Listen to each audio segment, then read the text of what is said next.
Hello, and welcome to the Creative Monitor podcast, where we interview creatives across the YouTube space to learn about themselves, their work, and how they see the future of their careers. Today's guest is GrumpyElite, known mainly as a comedy short machinima creator, as well as a visual effects artist and machinima reviewer. Today we talk about his career, his project Scavenger, and the Machinima Experiment he conducted. I'm Camden Crawford, and thank you for joining us.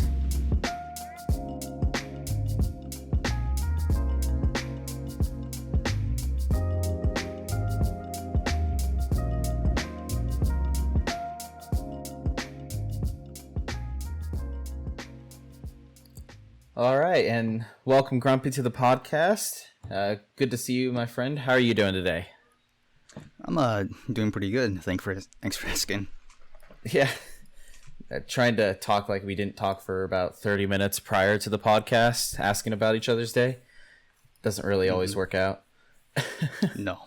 But so at the beginning of the podcast, I have a little intro that talks about who you are and some of your accomplishments, and so, but in your own words, kind of tell me about yourself, tell me about like where you kind of stand in the community and like that. I guess you already introduced me. In case you say it again, I'm GrumpyElite.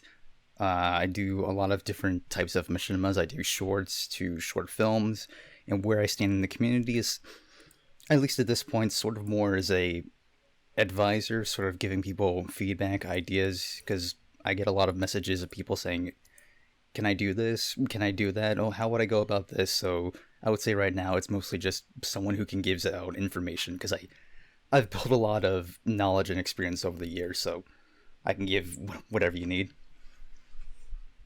Awesome. And yeah, it's kind of interesting how you've kind of had that transition in the community, because you did a lot of shorts early on that it was obvious that you were just learning the craft, and now you've kind of transitioned into doing these machinima reviews and helping out individual creators. So I guess let's start way back then and start where you just got in the mix of machinima. So toward the end of 2015, you kind of worked out your first short called Haze, and it was kind of your introduction into machinima scene, if I'm correct on that.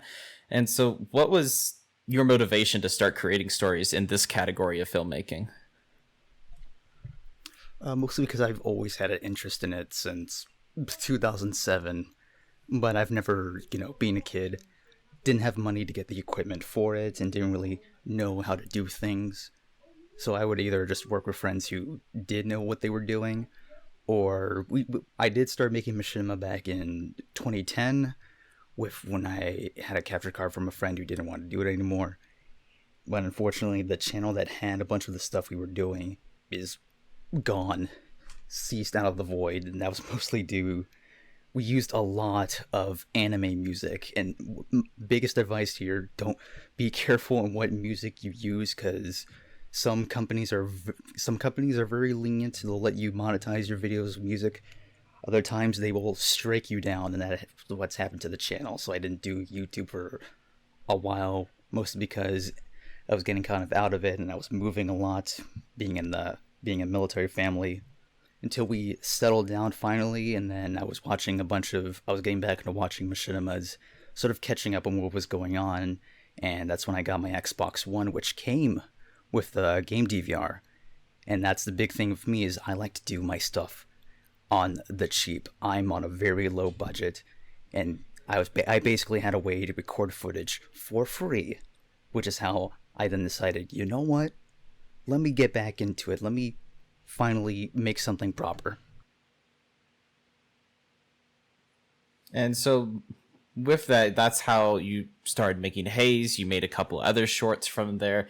At what point did you think that because like at the beginning, you definitely had the issue of having tons of camera angles, like every single turn was a camera angle. So at what point did you think that you fully understood how to make a proper machinima? Like, do you have a pinpoint of a machinima where you're like, I get it? I would say that was probably when I was making actually the sequel to Haze 2. It was when I joined the hub, and that's when I was taking a more critical there was a lot of change with me when I joined the hub for the first time. But one of the things that did change that I think was a change for the better was actually going back and rewatching some of my stuff and being a little bit more critical of what points were. And when I was making Haze 2, I was going back and looking through the footage, and I would keep on refilming things because I thought, this might be a better shot here. This might be a better musical choice here. And then I started having people actually watching back my footage. Like A-Star was a big help with that, and he would give me feedback, and I would accept that, and I would learn from that feedback to be able to look back on myself and sort of be my own editor. Gotcha. And so, in that kind of transition, from Haze 2, what year was that around? Because right after that, that's kind of where you really honed in on starting doing like the Machinima pipelines, Machinima reviews, Gold Monitor Awards, Machinima contests, and so you kind of have been an active member in critiquing other directors. So from there, was after Alistair kind of critiquing you, was that a part of the reason that you got into Machinima reviewing? What was kind of your transition process into actually being more of a helpful tool rather than just being only a director getting help? So half of it was getting feedback from myself and learning from other people's feedback, but also another half of it was actually a lot of what's the word for it? A lot of pettiness, a lot of just strife, just looking at people not accepting feedback, and I was all like, I don't like that. So half of it was me being petty, but also another half of it was me wanting to sort of give feedback to people who actually needed it. So I would go on to different random machinimas that I actually thought were good or had potential, and I would review them. And the first one I actually did was Halo Iniquity, and the director of that would actually take the feedback I gave and applied it to the sequels and the other series he's did. So that was neat to see something that I reviewed that actually had a positive impact on the director. And then some other reviews I've done, like there's one I did for Arc Element's Spartan Unit Prologue. That one, like, I'm glad he learned from that, but I also admit that one's got a lot of anger in that. I'm really petting that review, and nowadays I'm trying to get back into doing reviews, but I'm afraid of them not being helpful or people not seeing them as being helpful. I don't want to be very aggressive when I'm doing them. Nowadays, I just want them to be a helpful source of information, not something to bash or berate people. Which I don't think they ever were, though. And I remember the Spartan Unit review. I was being petty on purpose. I was trying to bash. Oh no, and I get that. I mean, I remember when you and Alistair were watching that long thing, and it was right when I was starting college, and it was this huge behemoth of a machinima, and you guys were like, we're gonna be here for like 3 hours just trying to watch this thing, and falling asleep for what? When we were watching it, Alistair had to wake me up because I fell asleep trying to watch it. It was just long, and that was the issue. But I think like your reviews definitely helped a lot of people. I remember when you did Affinity for Vengeful, and that video is one that I consistently go back to make sure that I'm not following into those tropes, to make sure I am having proper camera angles, that characters are distinct from each other, and so you have a way of speaking that is very broken down into each part, and I think it's very helpful as far as the community wise goes. So I do actually hope that you keep going with those. Maybe you can bring down the pettiness from Spartan Unit, but I mean, even with the pettiness, there is some realism to that point. And when directors are starting out, though they might not want to hear it, I think it's useful to hear like every little bit, because it just shows that every machinima can be better, even if it's perfect in your mind. But you could have done a different camera angle there. You could have added an effect there that wasn't used as a gimmick, but added as a value to the story. And so I think there is value in the pettiness. Do you agree with that, or do you think it's more so like, do you think you were just being beyond petty that it just became a problem for the review? For other people, it's probably not of a problem. For me, from when I was that age to now, I've done a bit of a 180 to how I think. I'm a lot more calm, a lot more patient nowadays. And when I want, my thought process of making reviews is try to be as helpful as possible. If I see something bad, I'll point it out, but I have to be very careful on how I word things. There's a thing called tact, and how you explain things to someone. You have to be very careful on how you word things.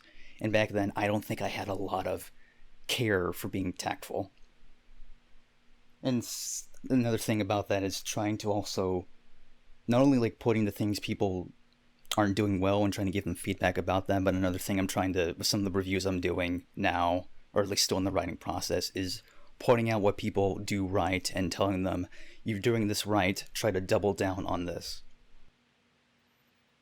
And I think there is a line between being helpful and being extra critical to the point where it's not helpful. Like, and I kind of want your opinion on this part, is that remember a few years back when there was the talk of the new Machinima standard, and it was like, if I remember correctly, it was around 2014 to 2016 area, definitely when Dawn of the Titans came out, the early days of the hub. What was your interpretation of kind of that era of the community, and do you think there was some good that came out of the push for higher quality machinima, or do you think it hurt as many, like making people leave, making people not have interest in the machinima community as a whole? If you asked me back then, I would say it is the push that the community needs. If you don't accept it, you're an idiot. But nowadays, looking back on it, I think it's more of a double-edged sword. One of the things that people do tell me who aren't in the machinima community, who sort of look at machinima, is that not a lot of it is kind of good, and it's something we got to deal with. There's not a lot of machinima. Some of it's very amateur-ish, which is not a problem. People do this just as a creative outlet, so that's fine. But as a entertainment, some audience goers don't really like some of the amateur quality. So I think a push for a standard would help that, or at least give people the tools, resources, and information they need to improve their machinimas. Not as just to be like, oh, you're following the standard, but just so their machinimas have more of an audience reach, so people can watch them and get over that, quality hump. But also, the double-edged sword aspect is that you can't push something onto someone, something that someone does not want to pursue. I think, like, Virus big on visual effects. I'm big on visual effects, but I'm big on it on when it's needed. If someone's making a comedy series, there's no reason for them to do all the layering, green screening, lens flares, explosions. Maybe, like, a few things for visual gags, but some aspects of pushing for standard, there's very selective areas you can apply that in, and I don't think that you should push it on someone to where you're attacking them. You have to show it to them, show how it would improve them, and let them decide how they want to apply it. Which is the problem we had back then, was that we were very pushy, we would attack people, we were trying to force it upon people and not actually, convince them that this could help them. And so for newer directors, how would you explain like having a standard and having a balance between, because a lot of people will see like Shift 2 or they'll anything Starfall makes as of late, or they'll see some like Scavenger that you've done that we'll talk to in later. And how do you talk to someone about creating a balance and really making their story better and making sure that the animation and the effects and the editing is not done as a gimmick, but is actually done that helps enhance the story? Or do you think that people need to actually start from the beginning, just make something short that's not even more close to the standard, just to really work on the story aspect of everything? I suggest always trial by fire. try to look at something and try to apply it to your own work and at least attempt at it. One thing you don't want to do is being afraid that, oh, I can't do all these visuals, I can't write this well, maybe I need to take so much time that I never get this work done. My suggestion is try to make it as best as possible and be ready to learn from people's feedback and from your mistakes. Don't be afraid to take risks, but also don't be afraid to release what you have. You're only going to learn when you release a video and you get all that feedback for it and you apply it to your next one. And that's how I've done it. I've had a few projects that are still on the back burner, but I've mostly released what I've had and I applied what I learned to the next project. And that's how I've been consistently getting better.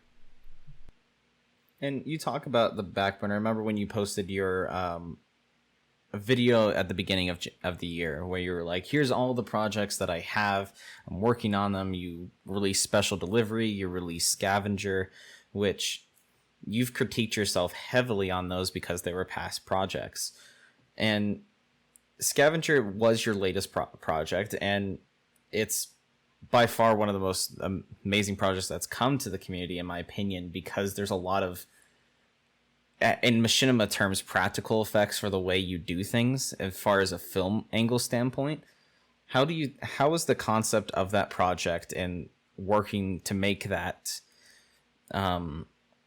what was kind of your goal ended with this project? Was it just best way to tell this story, or were you trying to make it different from everything else that you had done in the past?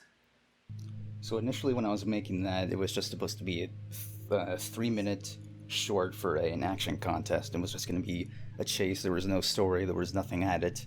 But then I missed the deadline for that contest, and I just looked back at the project, and I was looking back on it, and I decided, you know what? Maybe I should expand this. And so I was going back to the script, writing and adding different things, more events, more backstory, a little bit of character mystery sprinkling here and there. And I was looking back and thinking, this is supposed to be a short, what would it enhance it? And that happened over the course of a year when I was doing other projects, and I would add my experiences from those projects to here, what I've learned to add on to it. And the goal of that project was mostly just initially to make just a simple action scene. And instead the goal for that project was to apply everything I've learned and try to make it as best as possible from all the little narrative, visual, and filmmaking experience I've had, and try to make the best project I've had so far. And with moving with Scavenger, do you think it's your best project to date? And what would you change about it to make it an even better project? I would say it's my best project for now. And the reason I say that is because I'm always looking forward. I'm proud of the stuff I've made. I know a lot of people look back on their projects and they're little. Some people are embarrassed by what they've made, but I don't think you should be embarrassed. I think you should be proud of what you've made and just learn from your mistakes and just apply it to the next thing. Keep looking forward. And the only thing I would change, maybe try to cut down on some of the walking in the beginning. Because one problem I have is making some of my cinematic shorts have a lot of walking, because I like walking scenery shots. But nowadays, going back and looking through it, this is 10 minutes of walking. I need to cut this down as much as I can. So I wish I went back and reshot a couple things so I can cut down on a lot of the walking and a lot of the dead space that's in the machinima. But I think as far as the footage I've had, I did a good job as editing out and making it as fastly paced as possible. Yeah, 100%. And I think this kind of transitions us into a curiosity I had, because it's been 6 years since you posted this this certain topic of the video. Back in we're talking about how we can help newer directors, how you just need to get your project out there, not using gimmicks, but be able to enhance your stories. But there is this underlining question that the community has been asking for the past 6 years, is the notion if Machinima is dead in that context.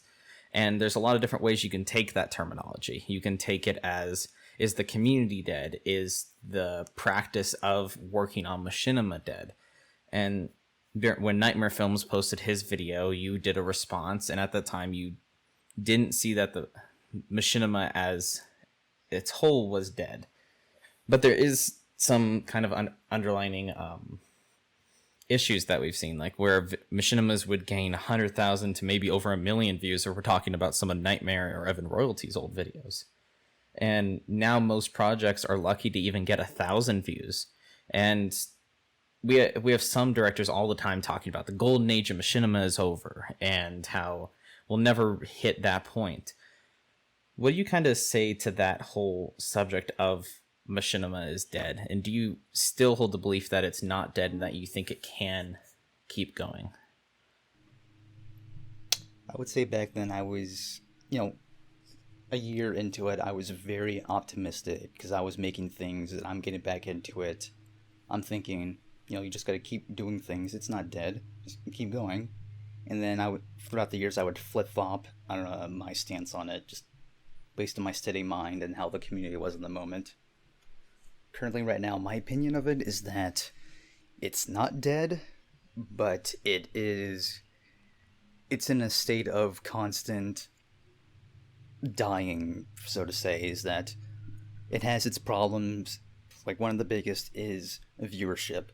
People make things and they don't really get what they see as a return in terms of how many people view or share around these machinimas that aren't getting the recognition that they think they deserve with all the work they pulled in. And that's an issue of some people starting and then quitting when they're not getting that sort of pull. I think it's also due to, how Halo is doing at the moment, but also in the way the YouTube algorithm prefers less of viewership and more of watch time. How far have your videos been watching through? And that also has to do with the quality of machinimas. If someone's going through your machinima and they stop at the very, very beginning, that's going to hurt your video and how it's pushed around YouTube. If someone watches it all the way through and they comment, the algorithm will push that to different parts of YouTube. And that's how you grow, and that's how you get more reach. And for me, I think the reason why it's dying is both that Halo is just not in a good spot right now, but both people don't really know how to really utilize YouTube and how to make the best out of a not so good situation. But do you see that there actually is, I almost feel like there's a benefit to this small time that we're in, because back in 2010 there was really awful projects that were able to gain over 10,000 views just because they were Halo Machinima. Nowadays we're still seeing growth in numbers. The Great Isaiah has the Last Man Standing series that each upload has over 100,000 views. Lazy Bunch has been working on their channel for 10 years and just recently in a month gained 1,200 subscribers. And each of their projects is growing and growing.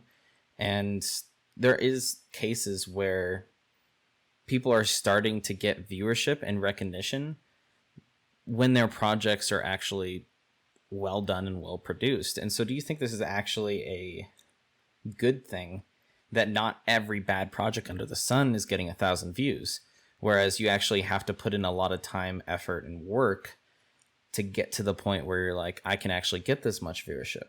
Or do you think it is a hindrance because back then we were spoiled and now we're kind of in a space where we have to take a lot of our own time to just get our project to maybe 500 views and then hope for the best for the next 500? I think that's mostly just to how just the standards of internet content has changed from back then. Like, if you were able to, like 2007, capture your footage and make it look like you shot it in theater, people would be wowed by that just because they never seen something like that before. And it's mostly just over the years and years, You try, people's standards have changed.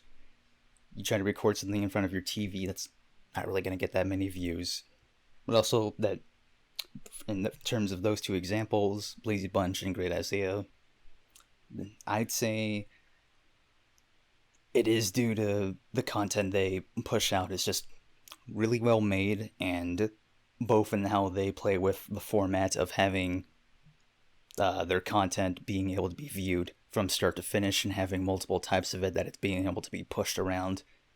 Like Isaiah will tell you of how much he tries to learn and try to play the algorithm to his favor. Like, I think it's both in how he tags and how he pushes his videos, but also the way he makes his videos. There's a lot happening in them, so your attention span is going to be able to be grabbed through the entirety of the machinima and how it's made. So you're going to watch it all the way through, and you compound that by tens and tens of thousands of people, and that video is going to be pushed to so many other people, and they're going to do the exact same thing, and then boom, you have hundreds and thousands of views at that point. So I think it's both of how you play the algorithm, but how you make your content and make it very digestible, so that other people, through just by watching it, can recommend it to other people. And so, with all that information and with that knowledge, do you think Machinima will be able to make an impact and resurgence with, like, if Halo Infinite ends up getting better with Forge and custom games? Or do you think that we're kind of in this stuck point and that people who are in the community now are all that kind of is it with this? I would say that it all depends on how Halo Infinite does. It all depends on how the game is doing and whether or not people are looking for Halo Infinite content. That would affect on how much interest the total community would get. As far as the big people are concerned, I think they'll be fine just because of they're good at what they do and they can just push the content they push out. But as far as total interest, I think it relies solely on how Infinite does from here on out. And I think that is the main question for most creators, because we've had the issue of... We never had the issue of waiting for a game for a long time. Like, after Halo 3, 3 years later, we got Halo Reach. And then 2 years later, we got Halo 4. And then we had 3 years to Halo 5, and Halo 5 didn't have Forge. Custom games were buggy. We didn't have armor. And there was that's where some disinterest came in with it. But it had amazing Forge once it came out. We're now 7 years away from Halo 5, and we don't have a new game to work on. And most people are still making Reach machinimas because that's all they know. Do you think people will actually transition to Halo Infinite if it's good enough? Or do you think people will be stuck with the Halo Reach to 5 era? I would say if Halo Infinite can improve itself as a capable machinima engine, if it has the tools that previous games... Well, not only the tools, but the functionality of previous games, then people will make that transition. Sort of the reason why need for that? I would say, well, probably for now, working custom games, working theater, working machinima mode, a lot of the core methods to make a machinima don't work as well as they do compared to something like Halo 5, which still is not the best. But that's an issue where the not-so-great Machinima engine is better than Infinite, so that's not really good standard to work with. Because I've tried making something with Infinite, and it was frustrating. And instead going to Reach, which is just works out of the box. But I think there also is there's a balance issue, like with Halo Reach is easy to work with, but Halo 5 and Halo Infinite just look better, and it makes you want to make... And when we talk back to that machinima standard, it makes it so you can make something new. Because something I've always struggled with Halo Reach is everything looks the same at this point, because everything has been done from Marine to Elite machinimas to ODSTs to oh, I've everything looks like a Forge set, and so it makes it kind of difficult to be hyped up about a Halo Reach machinima. And so, but as you said, Halo Infinite's kind of difficult to work with. We don't have natural weapon lowering. It's been done through different tricks and ways to just kind of get to that point. And do you think there actually is a push from 343 to really care about Halo Machinima, as we're not as big as we used to be back in 2010, where we were actually free advertising for the company? We're very small. Most of us are not using the Infinite engine. And though, yes, I've heard rumors that Rooster Teeth is kind of working with 343 to kind of get Machinima working properly, do you think it's going to be something that they actually invest in the future? I don't know about investing it now from the future, but for me, how I look at it is that there had to be some interest or at least some investment from someone in the company, because if not, then they would have no reason to keep Machinima mode or even add some functionality to theater that people have been wanting. There was no reason to them to add on to that if they didn't have plans already. I just think, and this, you can say this for a lot of Infinite, is that they just didn't have the right management to finish those ideas, and they just do not have the time to do that. They have to focus on the core of the game. And even if some developer on the team who made those additions would want to, they have to focus their time and resources to fixing the game itself. So I think there was some interest, and you can see that in the additions they made, bringing back the modes that were in Halo 5 and other previous games. Is just time, not managing themselves right, that's just not finished. And so thinking of like the wishful thinking area right now, say Forge comes out, it's all working, custom games is great, weapon lowering is good. What's kind of on your bucket list that you hope Forge is able to do that the previous games haven't been able to create a certain aspect of a story because it doesn't have this element? What would be most helpful as like a extra add to it? I would say an extra add. Yeah. Well, for one, maybe if they're doing this, the rumors are true, AI, so I don't have to worry about body acting sessions. But also, being able to attach things to different vehicles, being able to make your own custom things like in Halo 5, but also, I would say I don't really know how that would affect what kind of project I would make, but it would definitely help me with building sets, is being able to scale different objects. Because sometimes I would bring an object in Forge and I wish this was smaller, I wish this was bigger, I would use this for the scene, but I gotta find something else. Right. That's kind of honestly, I would just say just having a lot of variety. That just helps. I may not need it now, but I may need it later on if they have like a variety of different objects, like a lot of grass, a lot of trees, building materials, just anything.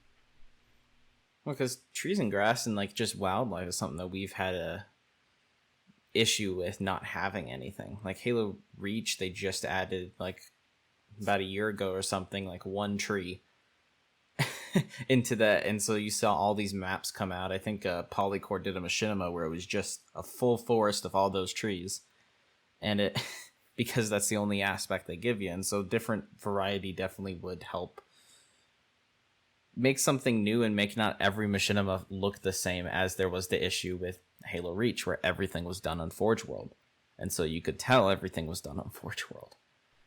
Actually, just thought off the top of my head, this is one thing they're doing, is being able to make sure every single map you can change the weather and the biome of that map. Because that's one thing I've been thinking about, was I want to make this machinima take place in a certain setting, but I only have one snow map in this game. But now in Infinite, if they're able to pull this off, you can make any map a snow map, so I don't have to stick to one single map. I can use any map and just change it. That would actually help me a lot. It gives a lot more variety. I mean, I know when I was working with Lawson, he has a machinima that majority of it has to be snow, but it's done in Reach, and there's like one snow map at the top of my head that I remember, and I can't remember the name of it, but it's very difficult to kind of work with because there's so many buildings there, so you can't make a wasteland unless you're very creative with how you do it. And so it definitely would be interesting to see how the community takes that and is able to use it well, because I think that is a worry that I think people would start to use it as a gimmick. But I think this few people would actually be able to come up on top and actually do a lot of creative and interesting stories with it that we haven't gotten to get. It would help me because there's a machinima I want to make that would take place constantly throughout a snowstorm, but it was going to be in Reach. But again, you only have one map, so I decided, I'll wait until another game has multiple snow maps. I'm not going to make it right now. Right. So kind of moving away from Infinite a bit, because we've been talking on that a moment. Beginning of the year, going back to that, you talked about all these projects that you had out for the year, like Delta, and then Amelia, which I've been really hammering for you on in DMs, because that trailer was just felt different than anything anyone else had made. Where is kind of your status with that and your motivation to finish those two projects? So for Amelia, I've only told Justin DG about this because he always asks me, why does it take so long? And so I guess for people who have been... So a lot of people ask me about that. Why is it taking it so long? Here's the answer. Initially, the script was only like a 10-minute machinima.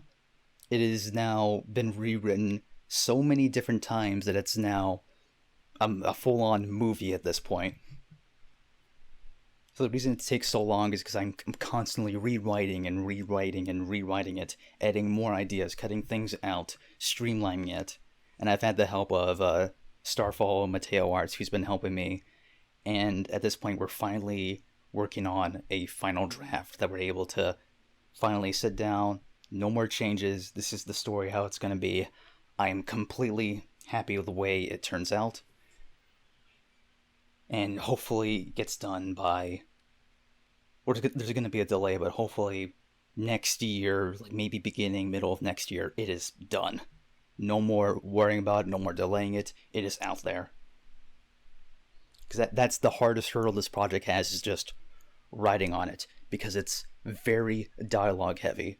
There's going to be a lot of dialogue in it, and I've just been making sure that the story makes sense, there's no holes, all the dialogue is interesting, and all I have to worry about is making sure it's shot as interesting so you're not, bored out of your mind listening to people. And you have a couple other projects besides Amelia and Delta that you've also kind of,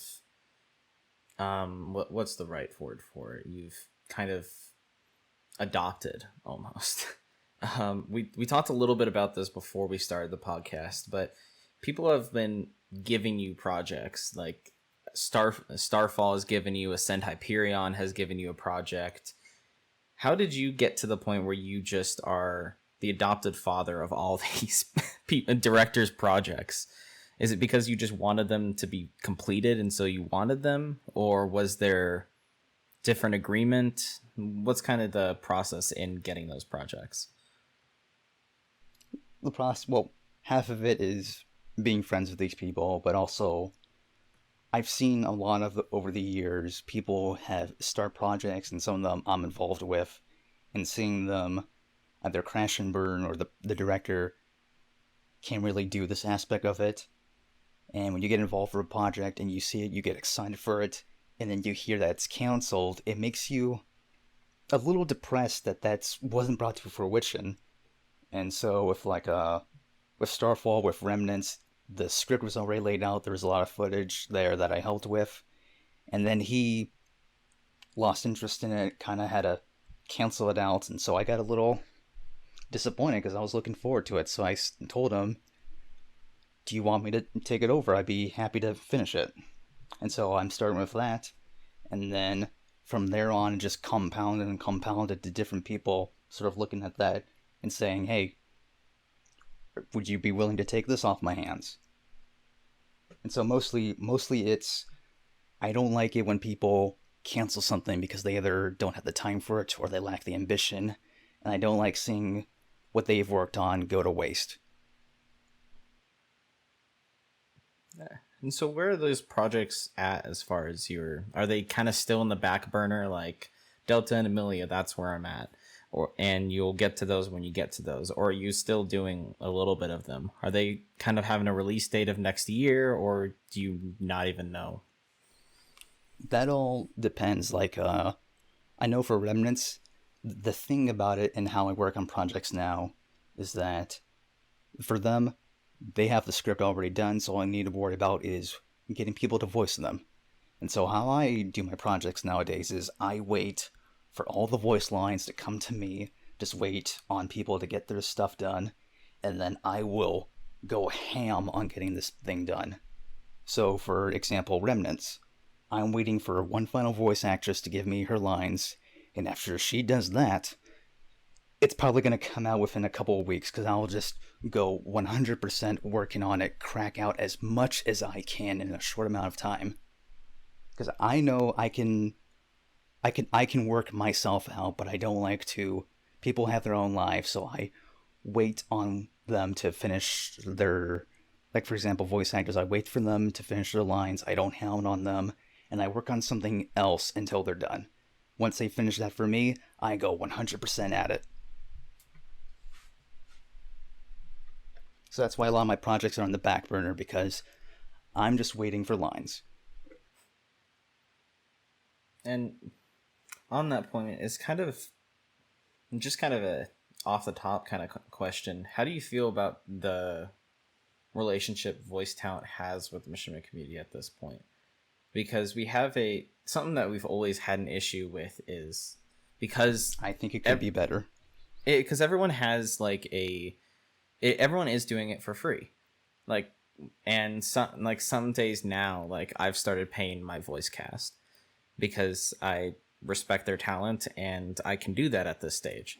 Not everyone has that ability, and especially in the early days of Halo Machinima, we couldn't do that. We're all just kids. So how do you feel like there's voice casts who leave the project midway through, who can't complete it after agreeing to it, or directors taking forever to get their projects and then canceling it? How do you think we can actually mend that relationship and it be more of a cooperation between the two to get the project done, rather than just this waiting forever for the lines to come in? Oh, now I'm demotivated for the project. Now it's going to take forever to get the project out. I would say it all comes down to respect and understanding your time. I've seen, for as far as the how directors treat voice actors, I've seen a few people treat their voice actors right, give them, ample time to finish the lines. People have lives. But I've seen time and time after again of directors yelling and hounding at their VAs, and their VAs getting demotivated or not wanting to work with other machinima directors just because of that bad experience. But on the flip side, I've had a couple VAs who I've only half worked with, and I make it very clear that if you want to audition voice my project, please have the time for it. I make it very clear that I give ample time for VAs. If something happens in their lives, I'm all like, okay, take your time. But if there's no communication, no back and forth, no understanding, if they don't respect, you have to respect them, but they also have to respect your time that you're trying to get a project out. And if they do take too long, you have to communicate with them and tell them. You have to make them understand that you're trying to get this done. And if they can't do that, you have to make it clear that you may need to replace them. You may need to recast them with a different VA. You have to make them understand your situation. And I think it all comes down to being communicative. Don't be afraid to be communicative with your VA, or if you're a voice actor, don't be afraid to be communicative with your director. How do you think this whole thing applied to the Machinima experiment that you did?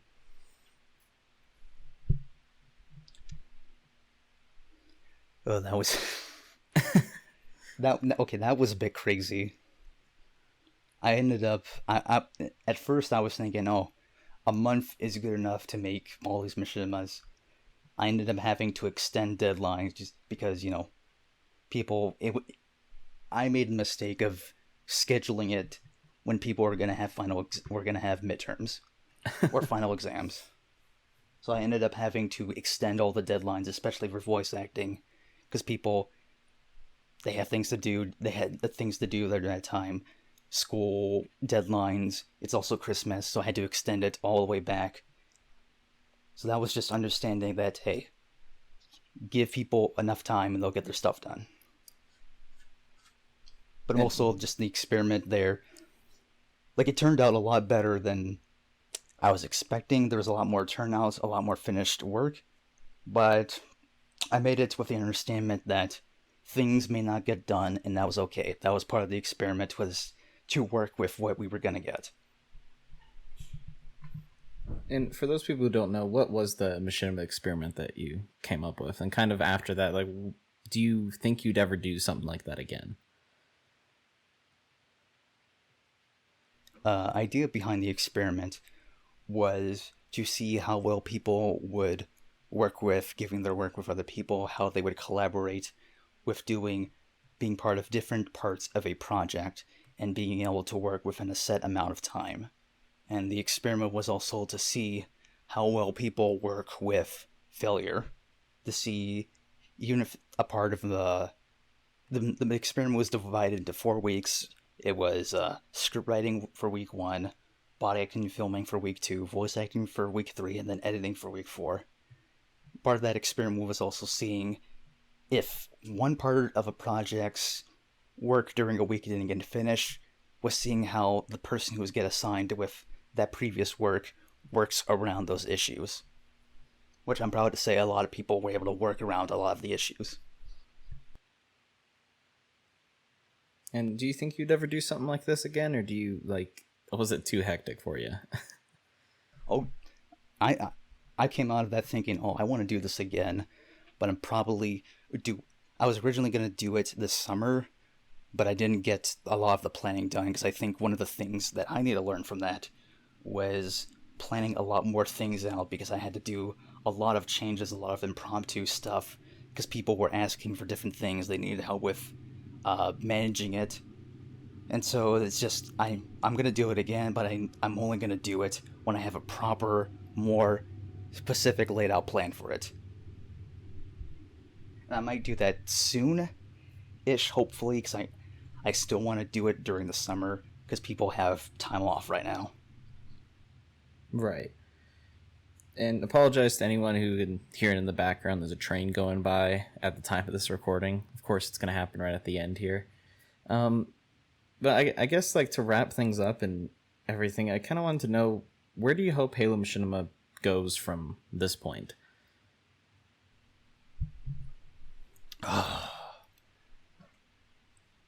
Honestly, that really depends on Infinite, because regardless of, even if you want to work with Infinite, it will keep interest within Halo content, which will include Halo Machinima, up. It will keep the intention up. People will go searching for it up. So I think part of it is how Infinite does.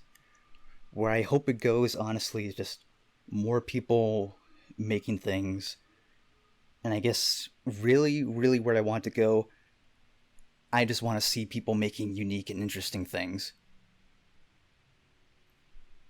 I'm really hoping someone just makes a project that's really out there, that I haven't seen before, and just wows me. Is there any projects, like, in the works that you know of that you're like, this might be it, or this might be something interesting, or have you just not come across that thing yet? I would say honestly, maybe Last Man Standing, just because of how much attention it's bringing to itself, and how much work Isaiah does to make sure it gets attention. So I think that's, as far as, like, generally what's gonna get attention, Last Man Standing. But one machinima that's kept my attention has been Dead Silent, and how, like, zombie machinimas are a dime a dozen.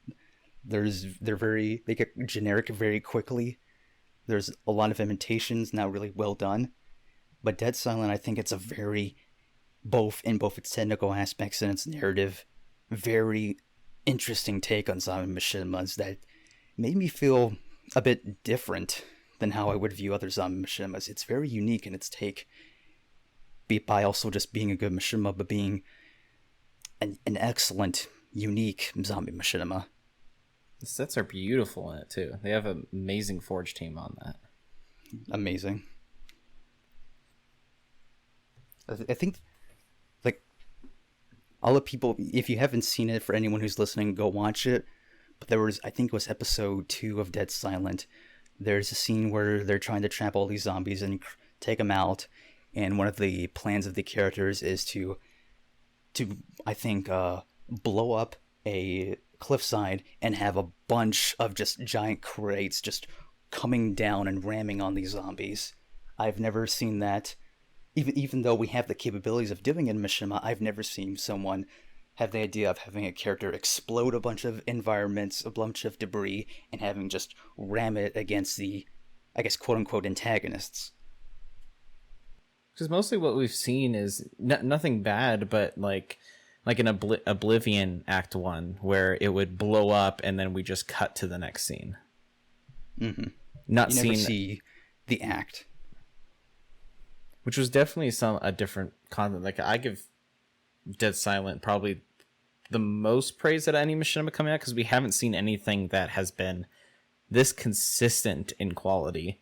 And like from the start, like it was just a different aspect of Halo Machinima that we hadn't really explored. And I don't know how to describe it in that sense, but it was something that just felt like this is an actual movie. And especially, as you said, in a genre like zombie machinima making, it's a dime a dozen. We get every single director has tried to do a zombie machinima. It's just kind of a habit, but to do it well is definitely a whole different animal. I would say when you're watching it, you're not thinking you're watching a machinima. You're not thinking in your head, oh, these are Spartan characters. You're immersed in it. It's so well made that you're not really thinking about too much that this is done in Halo. You're just thinking about what's going to happen next. What are these characters going to go through? What is the machinima? What is the movie going to throw at us next? You're not thinking this is machinima. You're thinking it's a film. 100%. And with that, man, I kind of just I end my podcast kind of with just this kind of fun tidbit. So, is there a question that you wish I asked you, or that you wished other people would ask you in the future?